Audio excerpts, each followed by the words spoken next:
بسم اللہ الرحمن الرحیم۔ شروع اللہ کے نام سے جو بڑا مہربان نہایت رحم والا ہے۔ یسألونک عن الانفال قل الانفال للہ والرسول فاتقوا اللہ واصلحوا ذات بینکم وَأَطِيعُوا اللَّهَ وَرَسُولَهُ إِن كُنتُم مُّؤْمِنِينَ۔ اے محمد صلی اللہ علیہ وآلہ وسلم، مجاہد لوگ تم سے غنیمت کے مال کے بارے میں دریافت کرتے ہیں کہ کیا حکم ہے۔ کہہ دو کہ غنیمت اللہ اور اس کے رسول کا مال ہے، تو اللہ سے ڈرو اور آپس میں صلح رکھو، اور اگر ایمان رکھتے ہو تو اللہ اور اس کے رسول کے حکم پر چلو۔ اعوذ باللہ من الشیطان الرجیم، بسم اللہ الرحمن الرحیم۔ السلام علیکم ورحمۃ اللہ وبرکاتہ۔ کل ہم نے اس سورت کا جو سورہ انفال ہے اس کا شان نزول اور اس کے لفظی معنی سنے تھے۔ آج جو تلاوت آپ نے پہلی تلاوت اس کی سماعت فرمائی اور اس کا ترجمہ سماعت فرمایا، آج اس کی تفسیر میں آپ کو بیان کروں گی، یعنی کہ اس کو اس طرح کے الفاظ میں بیان کروں گی کہ آپ کو اس کے جو بیک گراؤنڈ میں اس کا جو میسج ہے پہنچانا، اللہ تعالیٰ نے جو ہمیں میسج دیا ہے وہ آسان الفاظ میں کر کے آپ کو سمجھاؤں گی۔ دیکھا کہ سورہ انفال کس وجہ سے نازل ہوئی تھی، کس موقع پہ نازل ہوئی تھی، یہ ہم نے دیکھ لیا تھا کہ غزوہ بدر کے جو بعد غنیمت کا جو سامان مال غنیمت تھا اس کے جھگڑا کھڑا ہو رہا تھا کہ یہ کس کے حصے میں جائے گا، ان گروہوں میں تین، تو ان کے لیے یہ نازل ہوئی تھی۔ اور اس میں پہلی ہی آیت جو ہے اس میں اللہ تعالیٰ فرماتے ہیں کہ وہ سوال کرتے ہیں کہ آپ سے غنیمتوں کے بارے میں، تو کہہ دیجئے کہ یہ غنیمتیں جو ہیں اللہ کے لیے اور اس کے رسول کے لیے ہیں۔ یعنی اس میں ایکسپلین کر دیا گیا، وہ کیونکہ پہلی غزوہ تھی تو اس میں بتا دیا گیا کہ مسلمانوں کو کہ اس پہ اصل حق کس کا ہے۔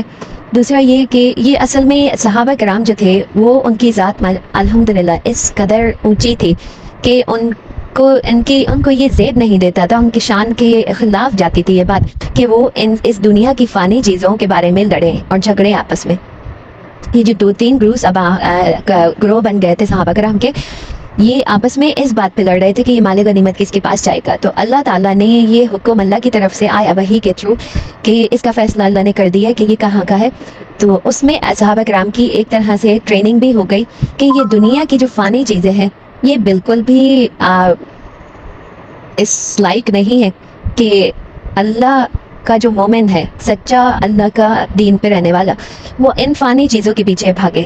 کیونکہ یہ دیکھیں جیسے ہمیں حضور پاک صلی اللہ علیہ وسلم کا بھی پتہ ہے کہ انہوں نے فرمایا تھا کہ میں چاہوں تو یہ احد کا پہاڑ جو کہ سب سے کافی بڑا پہاڑ ہے، مگر اس کو میں سونے کا میرے لیے کر دیا جائے گا، میں خواہش ظاہر کروں اللہ سے، مگر اگر یہ مال اچھا ہوتا، یہ دنیاوی مال اچھا ہوتا تو میں ضرور اس کی خواہش کرتا۔ تو انہوں نے جب اس کی خواہش نہیں کی تو پھر ہم کیوں اس کے پیچھے بھاگے چلے جاتے ہیں؟ یہ مال تو فتنہ ہے۔ اور دیکھیں یہاں پہ ہمیں ظاہر ہوا کہ یہ مال غنیمت جمع کرنے کے لیے صحابہ میں آپس میں جھگڑے شروع ہو گئے تھے، اور جھگڑے کیا ہوتے ہیں کہ آپس میں اگر ہم جھگڑا کر رہے ہیں تو ہماری اسٹرینتھ کم ہو جاتی ہے۔ تو یہاں پہ صحابہ کرام کی ٹریننگ کی گئی کہ یہ جو مال ہے مال غنیمت، یہ اس پہ صرف اللہ اور اس کے رسول کا حق ہے، یعنی کہ تم لوگ اس کے بارے میں آپس میں جھگڑے نہ کرو،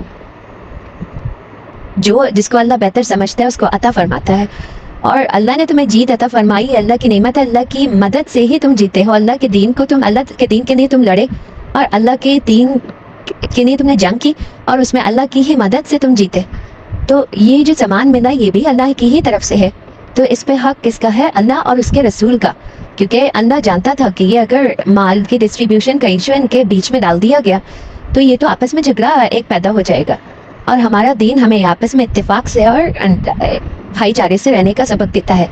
ہمارے دین میں یہ نہیں ہے ایسا کہ یہ دنیا کی جو فانی چیزیں ہیں جن کو کہ فتنہ کہا گیا ہے ان کے بارے میں ہم آپس میں لڑائی جھگڑا کریں۔ لڑائی جھگڑا تو اللہ کو ویسے ہی کسی صورت پسند نہیں ہے۔ وہ آدمی جو بڑے فخر سے بتاتے ہیں نا کہ میں اس کو اتنی باتیں سنا دوں گا، میں تو یہ کر دوں گا، تو یہ اس کے لیے فخر اور خوشی کا باعث ہرگز نہیں ہونا چاہیے، کیونکہ میرے پیارے نبی صلی اللہ علیہ وسلم نے بہت جگہوں پہ فرمایا ہے کہ یہ جھگڑا جو ہے یہ اللہ کو اور اس کے رسول کو سخت ناپسند ہے۔ تو یہ جو مال غنیمت تھا اس کا فیصلہ اللہ نے بتا دیا کہ یہ اللہ کے اختیار میں ہوگا، کہ وہ اللہ اور اس کے رسول کا حق ہوگا ان پہ، کیونکہ یہ آپ کی جیت کے بعد ایک بونس چیز ہے۔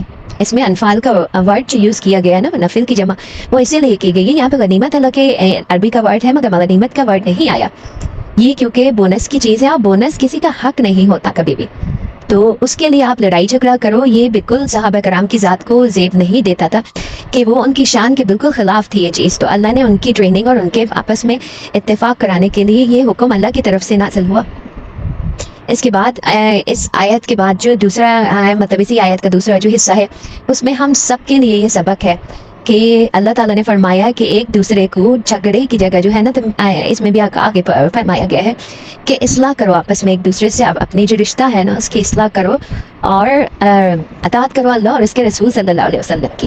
اللہ نے کیا فرمایا ہے؟ اللہ ایک جگہ حدیث پاک ہے اپنے کثیر کی کہ آپ صلی اللہ علیہ وسلم نے فرمایا کہ قیامت کے دن مومنین ہوں گے دو، تو ان میں آپس میں ایک نے دوسرے پہ زیادتی کی ہوگی. تو اللہ فرمائے گا کہ جس کے اوپر زیادتی کی گئی تھی اس کو کہے گا کہ تم دوسرے مومن کو معاف کر دو. تو وہ کہے گا کہ نہیں اللہ تعالیٰ میں تو نہیں معاف کروں گا، اس نے تو میرے ساتھ دنیا میں بہت زیادہ زیادتی کی ہے. تو اللہ ان مومنین کو دکھائے گا جنت سامنے، جنت کی نعمتیں دکھائے گا، ان کی آنکھوں کے سامنے لائی جائے گی. تو وہ مومن کہے گا کہ اے اللہ یہ جنت کس کو ملے گی، اس کی کیا قیمت ہے کہ میں ادا کر کے میں حاصل کر لوں اس کو. تو اللہ فرمائے گا کہ تم اپنے مومن بھائی کو معاف کر دو، یہی اس جنت کی قیمت ہے. تو وہ مومن اس کو معاف کر دے گا اپنے مومن بھائی کو، اور پھر اللہ تعالیٰ فرمائے گا کہ یہ دونوں اپنے ایک دوسرے کے ہاتھ پکڑو اور دونوں کے دونوں جنت میں داخل ہو جاؤ. مطلب اتنا بڑا آپس میں صلح کرنے کا اور ایک دوسرے کو دل سے معاف کر دینے کا اتنا بڑا درجہ ہے. بہت سے موقع پہ بہت ساری احادیث ہیں جن سے ہمیں پتہ چلتا ہے کہ یہ کتنا بڑا ایک پسندیدہ عمل ہے صلح کرنا. آپ صلی اللہ علیہ وسلم نے فرمایا کہ کیا میں تمہیں ایک عمل نہ بتاؤں جو نماز روزے سے زیادہ افضل ہے؟ جبکہ نماز تو دیکھیں ایسی چیز ہے کہ جو کہ ہمارے دین کا ستون ہے اور اس کی معافی بالکل نہیں، اتنا بڑا عمل ہے. تو اس سے بھی زیادہ بہتر کہا گیا کس چیز کو کہ آپس میں صلح کرنا یا صلح کرانا. یہ ان نماز روزے سے زیادہ پڑھ کے چیز ہے. اللہ کی نظروں میں جو اللہ کے اجر کا حق دار ہوتا ہے نا مومن، وہ ان چیزوں کو اگر صلح کرنا یعنی حق، وہ ایک اور حدیث آتی ہے کہ حق پر ہوتے ہوئے بھی جھگڑا چھوڑ دینا جو ہے نا، اس پہ میں تمہیں اس بات کی جو ہے وہ گارنٹی دیتا ہوں کہ جنت میں تمہارا جنت کے درمیان میں گھر ہوگا. کس صورت میں؟ کہ اگر تم حق پر ہو اور تم نے جھگڑا چھوڑ دیا. تو کون یہ چیز بول رہا ہے؟ آپ صلی اللہ علیہ وآلہ وسلم جو صادق اور امین تھے، جن کا ہمیں پتہ ہے کہ سارے ان کے کہیں بھی ایک ایک بات سچی ہوتی ہے. تو ہم کم از کم یہی ذہن میں رکھ لیں کہ اللہ کے رسول نے جب فرما دیا ہے، تو اگر ہم اپنے ذہن میں کسی سے ہمارا جھگڑا ہو گیا ہے، کسی سے کوئی اختلاف ہو گیا، کسی نے کوئی زیادتی کر دی ہے، ہم اس کو معاف کر دیں یہ سوچ کے کہ اللہ تعالیٰ کو پسند ہے یہ، اور ہم آج اس کو معاف کریں گے تو ہمارے درجات اور جو اللہ کے رسول نے وعدہ کیا ہے کہ میں تمہیں جنت کے گھر کا وعدہ تم سے کرتا ہوں. تو حق پر ہوتے ہوئے ہم تو لڑائی جھگڑا کبھی کبھار ہم حق پر نہیں بھی ہوتے تب بھی ہم شور مچا رہے ہوتے ہیں، لڑ رہے ہوتے ہیں، جھگڑ رہے ہوتے ہیں. کیوں؟ کیونکہ ہمیں لگ رہا ہوتا ہے کہ ہماری ذات نیچی نہ ہو جائے گی اگر ہم چپ کر گئے. بے شک ہم حق پہ نہیں ہیں، ہم شور مچائیں گے، جھگڑا کریں گے. لڑائی جھگڑے کا اینڈ کیا رزلٹ ہوتا ہے کہ آپس میں تعلقات بالکل ختم ہو جاتے ہیں، قطع تعلقی ہو جاتی ہے، قطع رحمی پہ ختم ہوتے ہیں، کٹ آف ہو جاتا ہے. اور دوسرا میاں بیوی میں اگر جھگڑا ہے تو وہ طلاق پہ جا کے ختم ہوتا ہے. ہم آپس کی انا، اور اگر اس حدیث کو ذہن میں رکھیں کہ اللہ کے رسول نے یہاں تک فرما دیا کہ اگر تم حق پر ہو تب بھی تم جھگڑے کو چھوڑ دو، اور اس کے بدلے میں جو ہمیں نعمت دی گئی ہے وہ اتنی بڑی نعمت ہے کہ اس کی قیمت تو ہم اپنی پورے 24 گھنٹے اللہ کے دین پہ چل کے بھی شاید ہم اس میں کوتاہیاں کر جاتے ہیں، نہیں دے سکتے. تو جس چیز کا وعدہ اللہ کے رسول نے کیا ہے وہ چھوٹی چیز نہیں ہے. اللہ کے رسول نے فرمایا ہے کہ تم حق پہ ہو نہ ہو تب بھی تم جھگڑا چھوڑ دو. تو پلیز اپنے آپ کو اس کے لیے تیار کریں. اور اس کے بعد اللہ نے یہ فرمایا ہے، اسی آیت میں آگے آتا ہے کہ اگر تم ایمان والے ہو، یعنی کہ ایمان کی ایک جو ہے نا بڑی صفت بیان کر دی گئی کہ تم مومن ہو ہی نہیں سکتے جب تک ہم کتنی دعائیں کر رہے ہوتے ہیں کہ اللہ ہمیں مومنین بنو میں بنا دے.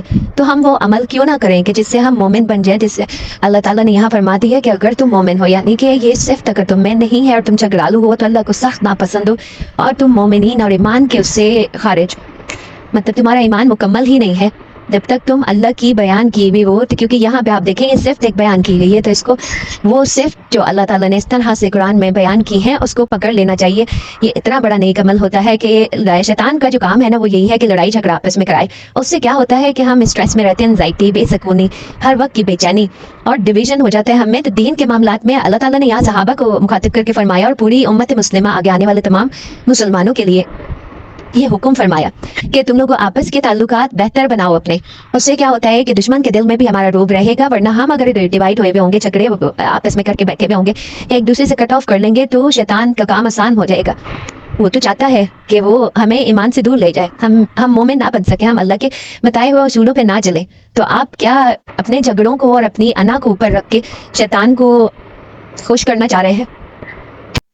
ویسے بھی ایک آرگنائزیشن میں ہم دیکھیں کہ آپس میں امپلائیز جو ہیں اگر لڑ جھگڑ کے اور اس طرح سے ایک دوسرے کے درمیان کرج اپنے دلوں میں جو ہے وہ کدورتیں رکھ کے بیٹھے ہوں گے, تو وہ اپنی وہ ایفیشنسی نہیں دکھا سکیں گے. آرگنائزیشن نے ڈے بائی ڈے نیچے آ جانا ہے, اس کو ترقی کی طرف نہیں جائے گی. جہاں پہ امپلائیز آپس میں لڑ جھگڑ کے اور اس طرح سے تعلقات رکھ کے چلتے ہیں, وہ آرگنائزیشن ترقی کی راہ پہ جا ہی نہیں سکتی, وہ ہمیشہ نیچے کی طرف ہی آنا شروع ہو جائے گی اور ختم ہو جائے گی. تو مسلمانوں کو اس لیے یہ پیغام دیا گیا اللہ کی طرف سے کہ مضبوط ہوگے اور اس طرح کے اپنے تعلقات اچھے رکھو گے تو تم مضبوطی کی طرف جاؤ گے, مضبوط ہو گے تو تم دنیا میں پھیلو گے اور دنیا میں کامیابی حاصل کرو گے. تو وہ قومیں کبھی بھی ترقی نہیں کرتی جو آپس میں لڑ جھگڑ کے, اور جن کے آپس کے اختلافات اتنے ہوتے ہیں کہ وہ پھر ایسے لوگ جو بٹے ہوئے ہوتے ہیں نا, وہ دشمن کے لیے ایک آسان بن جاتے ہیں کہ ان کو آسانی سے مار گراتا ہے. وہ تو کیوں جھگڑے کی آگ وہ ہے جو ہمیں جہنم کی آگ میں لے جائے گی. تو آپس کے تعلقات کو بہتر کریں. وہاں بھی گروہ جو لڑ رہے تھے صحابہ کے, ان کے لیے آیت اتری تھی, اور اللہ کے حکم کو وہ صحابہ اس طرح لیتے تھے کہ کیوں بھی نہیں کرتے تھے, مطلب ایسے کہ جیسے یہ چیز اب ہمارے اوپر فرض ہو گئی. تو وہ علی شخصیات تھیں جو کہ اللہ کے حکم کے اترتے ہی سختی سے اس پہ عمل پیرا ہو جاتے تھے. اور ہم چاہیں کہ ہم صحابہ کی طرح کے اللہ تعالیٰ ہمیں مقام دے, تو ہمیں ان کے عمل کو دیکھنا چاہیے, ہمیں اللہ کے حکم کو دیکھنا چاہیے اور اس پہ چلنا چاہیے. یہ جھگڑا ختم کرنے سے نہ صرف ہمیں دنیا میں سکون مل جائے گا, بلکہ آخرت میں اللہ تعالیٰ اتنا بڑا ہمیں اجر دے دے گا کہ جنت مل جائے گی. اس سے بڑے ہمیں کیا چیز چاہیے. تو اگر مومنین بننا چاہتے ہیں, مومن بننا چاہتے ہیں, تو یہ اللہ کے بتائے ہوئے اصولوں پہ چلیں اور اپنے آپس کے اختلافات کو, آج کی آیت سے ہم یہ صرف ایک سبق اگر صرف اپنے ذہن میں بٹھا لیں کہ اللہ کے نبی اور اللہ نے دونوں نے یہ فرمایا ہے, پھر آگے صحابہ کرام نے اس پہ عمل کر کے دکھایا ہے کہ یہ چیز ہے کہ آپس میں سلام دعا کو پھیلاؤ. اللہ کے رسول صلی اللہ علیہ وسلم نے فرمایا کہ تم میں سے بہتر مومن وہ ہے جو سلام میں پہل کرے. تو آپس کا جھگڑا اگر دل میں کوئی کدورت ہے, کوئی گرج ہے, تو اس کو ایک طرف رکھ کے آپس میں سلام کرو اور اچھے اخلاق سے ملو, تو اللہ تعالیٰ دل خود ہی صاف کر دیتا ہے. آپ صرف یہ تہیہ کر لو کہ اللہ کے حکم پہ چلنا ہے, اور میں اللہ کے حکم کو مانتے ہوئے اس کو معاف کرتا ہوں, دل سے معاف کرتا ہوں, تاکہ اللہ بھی آخرت میں مجھے معاف کر دے, میرے گناہوں کو معاف کر دے اور مجھ پہ رحم و کرم کا معاملہ فرما دے. جزاک اللہ خیرن. پلیز یہ آیت آپ نے جو ترجمہ سنا, اس کو آگے فارورڈ ضرور کریے گا, اپنے الفاظ میں بیان کریں. جو آپ کے سراؤنڈنگ میں آپ کے بچے ہیں, چھوٹے ہیں, ٹھیک ہے, مگر ان کو سمجھ نہیں آتا, مگر روز کی ایک آیت کا جو مفہوم ہوتا ہے نا, اس کو آپ ضرور اپنے بچوں تک ڈیلیور کریں. وہ کچے ذہن ضرور ہوتے ہیں, مگر وہ پک کر رہے ہوتے ہیں چیزوں کو. تھوڑے سے آپ دیکھیں گے تو کچھ دنوں میں وہ چیز آپ کو اس کے عمل میں نظر آنا شروع ہو جائے گی. ہمیں لگتا ہے کہ ہمیں کوئی فائدہ نہیں ہوا, ہم نے اس کو اتنی ساری سمجھایا تھا, اس نے عمل نہیں کیا, فوری اس کے آپ میں چینج نہیں بھی دیکھیں گے نا, تو آپ دیکھیں گے کہ آہستہ آہستہ یہ جب آپ اس کو ایک تو اپنے عمل سے کر کے دکھائیں گے. اگر تو آپ اس کے سامنے جھگڑتے رہے, اپنے بچوں کے سامنے جھگڑ رہے ہوں گے نا, تو وہ کل کو یہی کرے گا. اس کو لگے گا کہ یہی صحیح ہوتا ہے, کہ کہیں پہ بھی چپ نہیں ہونا, شور مچانا ہے, جھگڑا کرنا ہے, تو مطلب یہ ہے کہ اس کو نارمل چیز لگے گی. پھر اس سے کیا ہوتا ہے, پورے معاشرے میں بگاڑ پیدا ہو جاتا ہے. پھر ہم پریشان ہوتے ہیں کہ ہمارا بچہ ایسا کیوں ہے, چیخم پکار کیوں کرتا ہے, آہستہ آواز میں بات کیوں نہیں کرتا, کیونکہ ہم اس طرح سے اس کو عمل کر کے دکھا رہے ہوتے ہیں. تو ڈیلی بیسس پہ میری ریکویسٹ یہ ہے کہ آپ آیت کا ترجمہ یا ٹرانسلیشن جو بھی سنتے ہیں نا, تفسیر سنتے ہیں, تو وہ اپنے سراؤنڈنگ میں آپ کے کوئی بزرگ ہیں آپ کے ساتھ, ان سے شیئر کریں, اپنے بچوں کے ساتھ شیئر کریں. اللہ تعالیٰ نے اگر کسی کو ہدایت دے دی آپ کے کہنے سے, اس کو ذہن میں یہ چیزیں بیٹھ گئیں اللہ کے احکامات, تو اس کا اجر بہت بڑا ہے. پلیز اس کو فارورڈ بھی کریے گا, اس ویڈیو کو فارورڈ کریے گا, تاکہ یہ زیادہ سے زیادہ لوگوں میں پہنچے, اور پرسنلی جو آپ نے سنا یہ آپ لوگوں کو خود سے بھی پہنچاتے رہیں. جزاک اللہ خیرن.